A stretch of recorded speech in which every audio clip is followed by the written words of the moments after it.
Hey everybody, welcome back. MTG Moxman here. Hope you guys are having an awesome day.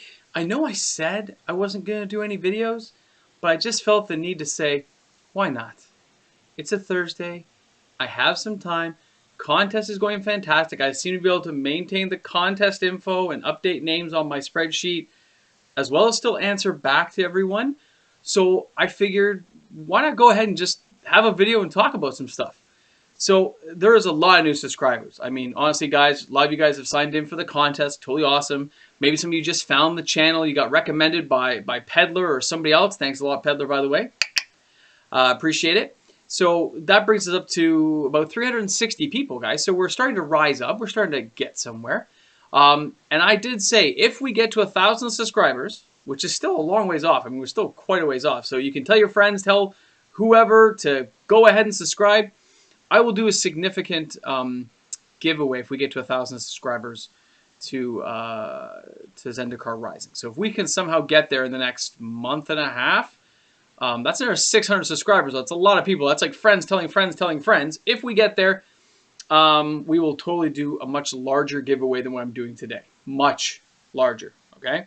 I'm always a man of my word. You can ask anyone. If I say it's going to happen, it's going to happen. Now, a little bit about myself, since you guys are all new and you haven't seen me before. I've actually been on YouTube for about a couple of years, guys. I have a large content of videos to go back and watch if you ever choose to go back and watch those videos. If not, I'll probably be rehashing bits of them over time just because so much goes on and it's hard to go back that far to look up videos, right? I've been a Magic player since '93, Alpha, Beta, Unlimited. And yeah, we kind of passed up buying Alpha and Beta packs to buy Revised because it was the newest pack. We did open some packs of basically every set. I've opened every set at some point. Quantities are different every time, but I have opened a lot of stuff in my day. Now, also my channel has been upgraded a lot in the last several weeks. I'm still trying to save for some gear. I've gone ahead and purchased some stuff in advance, like got the green screen up so I can put my cool Moxes in the background. Because I'm a big Mox guy, by the way. That's the reason I'm called MTG Moxman, is I tend to hoard Mox Ambers to a ridiculous degree. So feel free to watch a video on my Mox Amber stuff, guys. There's a lot of content out there. I tend to do a lot of financial videos. I like to keep people apprised of prices. I also am a big believer in saving, paying your stuff down, and getting into Magic when you can, as opposed to just being your thing. You can just get some cheap cards and play, guys. It doesn't have to be an expensive endeavor. Just play for fun. Anyway, back to the gear stuff. So, you know, I have some better lighting. Hopefully I'm not fading in and out too much if I don't move too much with the green screen. Also, you can find me on Patreon if you can afford to support me and help further my efforts to grow the channel. It'd be Patreon, MTG Moxman. So thank you. I do have 6 patrons right now that go on the end of every video, and I do add people's names who can afford to give me $1 each month. Right? It does help. Every bit helps when I'm trying to buy hundreds of dollars in equipment. I'm trying to save up for a microphone right now. My patrons know, so thank you so much, guys. I do appreciate it. So that's that. And if you're new to the channel and just finding me now, please subscribe. It's awesome to do. We're trying to get to 1,000 subscribers as quick as possible because that allows me to monetize on YouTube, hopefully. I mean, I guess they could reject you still, but hopefully I can do it. So that would be cool. Now, that's enough of that kind of stuff. Let's jump into what's been going on. I've been watching a lot of the videos right now on all these package openings for VIP. Double Masters. I haven't watched any of the Double Masters actual box openings. I've only been watching some of the VIP packs. It's a little scary, to be honest, guys. I'm a little freaked out. I've mentioned this before. I do not often go out of my way to buy the expensive premium products. I'm kind of a standard box kind of guy. I sit on it for years and eventually kind of flip it over, open some all the time. Generally, I open 2 boxes every opening on the channel. And I have some versus matches. So if you're ever interested in versing off against someone, you can contact me at Alania, which is ALAANIA @hotmail.com, and say you want to verse someone. And I'll set it up for you. A couple of guys, Bob and Doug, tend to go at it quite often. And it'll be a couple of booster packs against a couple of booster packs. It's kind of fun to do. It doesn't cost too much. Which I find it exciting because you're just a couple of packs could be everything. So if you choose that, you can go ahead and contact me. But I do tend to open a couple boxes of everything that comes out. After Zendikar, I am going to settle back a bit. just because there's a lot of expenses coming out right now, and I do have my day job, my family, my kid, a really loud, obnoxious dog who's very quiet right now. And I work out of my basement down here, so I kind of chill out. Again, you'll see old videos. I got the Iron Man armor over there, and I got the old wall of stuff actually right beside me here. So I know you can't see it right now, but it's like right there, right? I haven't bothered taking it down because I'm lazy. I came home from work. I'm tired. You know how it goes, guys, right? Life is life. And of course, I love playing Magic. I love all the aspects of it. I don't tend to go too negative on this. I'm kind of a positive PD guy, so you know that's just how I am. It's how I was wired. So it's awesome. Now, let's talk a little Battle for Zendikar here. Oh wait, let's talk Zendikar. Oh wait, I forgot. This is Zendikar Rising. This is our third trip to the show. Now, in the original Zendikar, guys, in case you didn't know, they had something called, or a chance to get something called, Priceless Treasures. These were original, like Power 9 cards sometimes. These were some very old cards they inserted into random packs. I was at a downtown store when a person did, we thought was fake. He opened a Time Twister. It was just an unlimited time. It wasn't even like pack fresh or anything. It was kind of beat up, but he said it was in the pack. And then we started reading things, started looking into things, and sure enough, Wizards went ahead and they did that for Zendikar. It was kind of cool, right? It was a way around the reserve list, actually, because they're not reprinting new cards. They bought old stock on the secondary market and reinserted it randomly into packs. So there are still, I mean, nowadays the only way to really get guaranteed first run, because it was only in the first printing, is to buy the fat packs. If you can find a Zendikar fat pack, they're probably about, I think, $300. If you can find one, they are all first printing. Any booster box you see of Zendikar, there's no guarantee that that's a first printing. Okay, you don't know. There's no way of telling. There's people who say they know, but there's no real way of knowing.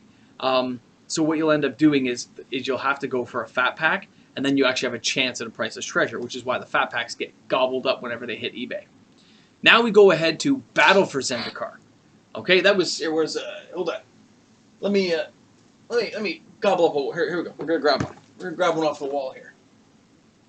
I'm a big fan of fat packs, by the way, guys, until they took the storybooks out. I want my storybooks back in. Wizards, if you're watching, put the storybooks back in.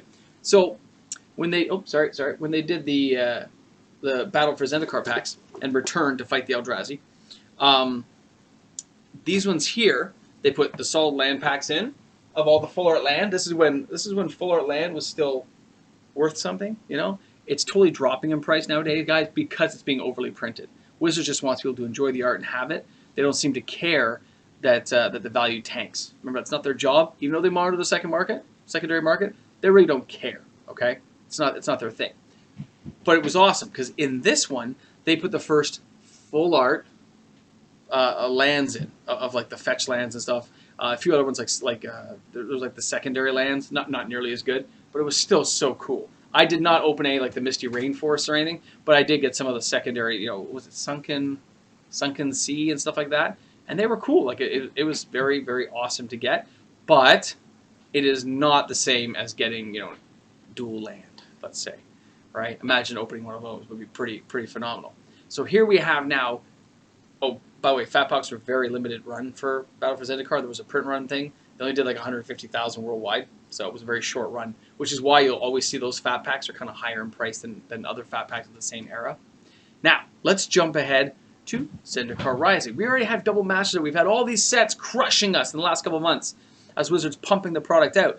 But now we have Zendikar Rising coming out. And this is going to be an amazing set. I'm very fond of it. I like the idea of the new set booster packs. I do like the idea of what they're going to put into it. Do I think they're still taking a little bit away, right? They're making rares a little more common, which will really devalue rares. They are putting a little bit less into them, really, because you have these art cards and things taking up some of the space in the packs. So I don't know if that's all a good thing in the sense of how players will view it. I'm more interested to see what cards there are, what actual stuff they're going to add in. And actually today came to my attention as I was looking at some stuff on my lunch break that they'd gone ahead and they'd put something out. So I just want to pump this up for you here. Bada bing. All right. Here we have Crawling Barrens. Now this was spoiled on some other website. I've just taken a picture and kind of mocked it up here. But you can see it taps for colorless and has the old wasteland, like the colorless mana symbol, which is cool. The artwork is beautiful. You can see the hedge runs in the background. You see the whole like kind of beautiful scenery.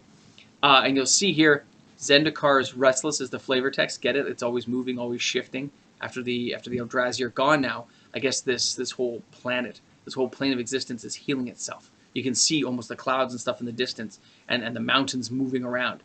But this one here says, tap to add a colorless to your mana pool, but you could tap 4 and put 2 1/1 counters on Crawling Barrens. Then have it become, so you may have it become, a 0/0 elemental creature. Of course, it'll have those lands. So this is a great way, especially this set. Think about it.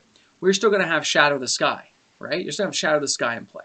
It's a white land, a white spell that destroys everything. But this could stay a land. You could blow up the whole battlefield. This could be pumping tokens for turns after turns after turns. It could come in as a 6/6 and 8/8 giant beastie creature and go beat them down. But this lets us know something about Zendikar, about the set coming up. Chances are, if they're putting Crawling Barrens in there, that's a land. Land destruction will have to be part of this series. Because if they're already having this put in, there's no way of getting rid of land because a lot of it is cycling out of this format. You know they're going to have something that blows up land. Okay? You have all the cards leaving from War of the Spark that could destroy land. You have everything from Ravnica leaving that could destroy land. So that leaves us, and Core 20 I think had land destruction too. It's all left. So what we're going to have is, I can tell something there is going to be in that destroys land. Because if you can't destroy land, this thing will be unstoppable.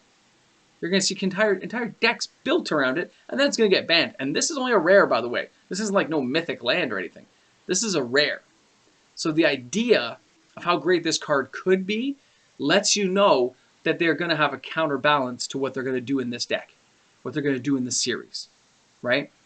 They said, we know there's a few Planeswalkers in. I think they named Nahiri, Jace, and Nissa.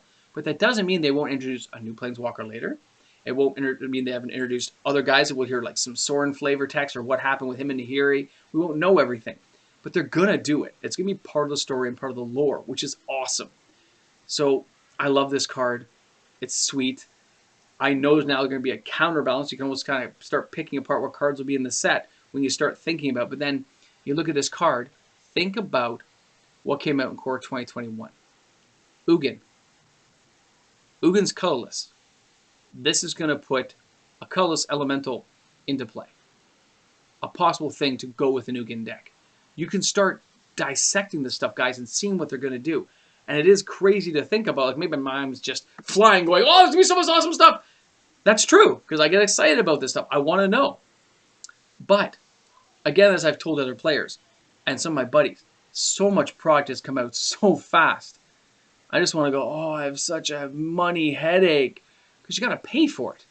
It makes you very selective. I skipped Jumpstart entirely. It didn't occur. Went away. When the mystery booster boxes came out, I bought a couple of boxes for myself. I never opened any. I skipped it. Your wallet can only handle so much before breaking. I kind of went all out on this one. I'm doing the giveaway. I'm going to open some packs. I have a couple of Double Masters boosters coming that I'm going to be opening, which I would not normally do, but people asked for it, so I totally did it. And then we got the contest coming. I'm really excited about that. I can't wait to do it on Sunday with you guys. Like, it's going to be awesome. I only got a minute and 20 seconds left. Sorry, guys. I tend to do videos that are a little bit longer. I apologize. And if you made it this far in the video, kudos to you. Because I end this always with an Army of Darkness quote. Hope you guys stick around until the end. So, when we think about this as a bunch of sets coming out, the money that will be flowing. Of course, this all helps Wizard out in their last quarter of the year before Christmas comes around, which is great for them. Because it means we have a chance for new products coming out in February, right? March. So I'm excited to see that. We're going to have sets rotating, which is awesome because we have whole new fresh cards coming with Zendikar. So it's going to be an exciting time. It always seems to be lately with Wizards that there's new stuff coming up. I still think Landfall is going to be there, by the way, for Zendikar Rising. I'm going to stick by that one. Rosewater really liked it. He talked about it in his video, so I expect that one to be there. So, thanks a lot, guys, for tuning in. I really appreciate your time tonight. Hope you got to know me a little bit. Please put comments in the comment section below what cards you would love to see in Zendikar Rising. I would love to see that stuff, as well as what you don't want to see, because I'd like to know that too. And then we can all have a chat about it. And we'll see how many people are actually going to watch this video and chill out and make it to the end. So please, thanks a lot for watching. This is MTG Moxman. I appreciate your time tonight. Welcome to all the new subscribers. Let's get me to that 1,000. Let's make it to the end. And then we can even have a bigger giveaway because, trust me, I got old stuff. I don't mind. It's okay. As long as Deadpool doesn't show up and mess everything up again. It's ridiculous. Later, guys. Have a great one. Thanks for tuning in. Seriously, does anyone watch these credits? Does anyone go down to see these awesome Patreon people help me out? Army of Darkness quote. Shop smart, shop as smart. You got that? You got that, people? All right, man. Thanks a lot for guys. Love everyone tuning in. Thanks again.